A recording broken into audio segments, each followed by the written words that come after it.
অর্থনৈতিক যে সংকট সেটা আমাদের মাথায় রেখে পরিকল্পনা বাস্তবায়ন, প্রজেক্ট বাস্তবায়নে হাত দিতে হবে।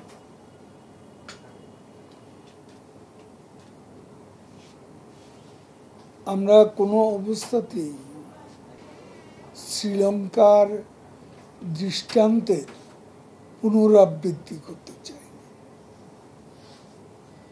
বাংলাদেশে যেন শ্রীলঙ্কার যে ভুল, সে ভুলের পুনরাবৃত্তি যাতে না ঘটে সেটা আমাদের দেখতে হবে। ভালো কাজের জন্য পুরস্কার, খারাপ কাজের জন্য নিন্দা, শাস্তি দুটোই দরকার।